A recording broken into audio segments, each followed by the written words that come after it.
How will Stu Macher and Roman Bridger be connected in Scream 7? Let's get into some theories.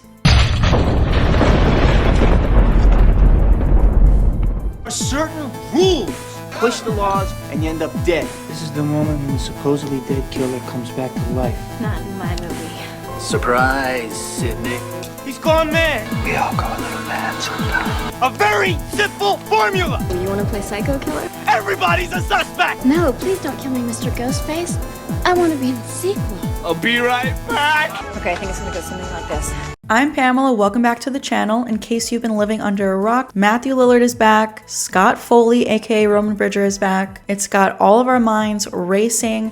We are losing our shit on the internet. I have several theories for how this is going to work. I did put out a previous video. You can go check it out if you want. Why I think the fact that they announced Matthew Lillard still means that Stu is alive. A lot of people are assuming that the fact that they revealed the plot twist, it means Stu is just going to be a flashback of some kind and that he's not alive.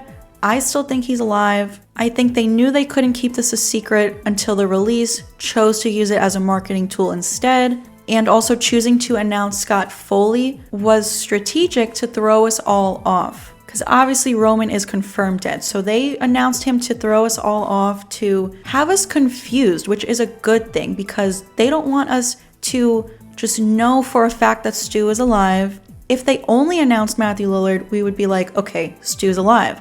But with the announcement of Roman Bridger, who's obviously dead, it leaves us confused and leaves room for there still to be a plot twist and for us to still not know what the hell is going on in this movie. So now let's talk about how I think Roman and Stu are going to be connected in Scream 7. You guys know I've always thought Stu is alive. I think he is leading a cult of ghost faces. In case you're new here, I have so many Stu theories on the channel. I have a whole Stu Macher playlist. Please go check it out. I have over 50 videos in that playlist. So I do think Stu's going to be leading a Ghostface cult. There have been rumors about this for a while that Scream 7 is going to be a Ghostface cult. This has been a popular fan theory since Scream 3 because Stu Macher was originally going to return in Scream 3 leading a cult of ghost faces. That storyline unfortunately got scrapped because of real life events. So I think with Kevin Williamson directing, he is finally going to be able to carry out his original plan. And obviously with Scott Foley back, this ties into Roman somehow and a Roman and Stu connection. Now, I always said that Scream 7 would most likely mirror Scream 3 in a lot of ways because Scream 5 mirrored Scream 1 and Scream 6 mirrored Scream 2. They had a lot of similarities to each other. So it's always been safe to assume that 7 would mirror 3. And in Scream 3, we find out that Roman essentially controlled Billy and Stu and directed them. There was someone higher up than Billy and Stu that kind of orchestrated everything.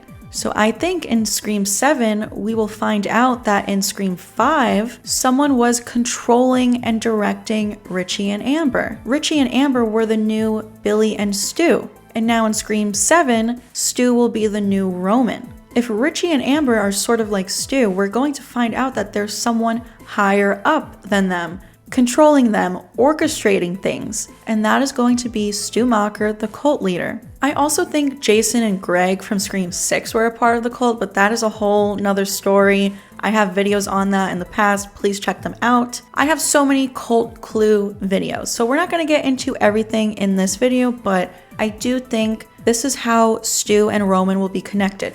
Roman obviously was shot in the head. He is dead. There's no doubt in my mind that Roman is dead. The franchise even emphasizes constantly that a killer can always come back unless they were shot in the head. So Roman is one of the few ghost faces who were actually shot in the head. So Scott Foley's return is definitely for a flashback with him. It also could potentially be a hallucination of Sydney's. She has been known to see things before. She saw Maureen Prescott in Scream 3, but I have a feeling it's going to be a flashback of Roman where we find out some new information. Maybe we find out he had a secret partner in Scream 3, which could be Stu Macher, or maybe we're going to see him helping Stu fake his death. We saw Roman fake his death in Scream 3, And Billy faked his death in the first movie. Maybe Billy got pointers from Roman. So maybe Roman also helped Stu fake his death. And we're going to see that play out in a flashback. Or the Roman flashback could be him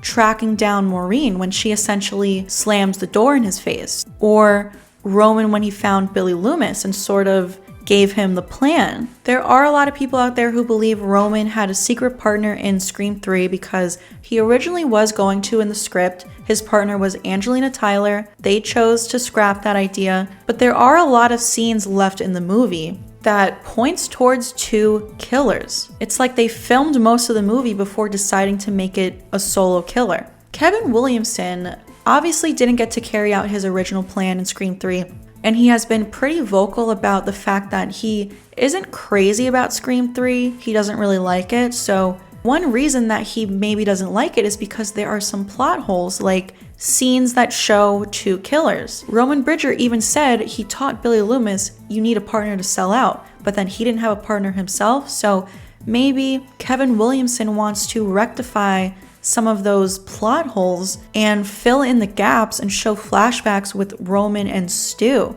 And Stu was helping him in Scream 3.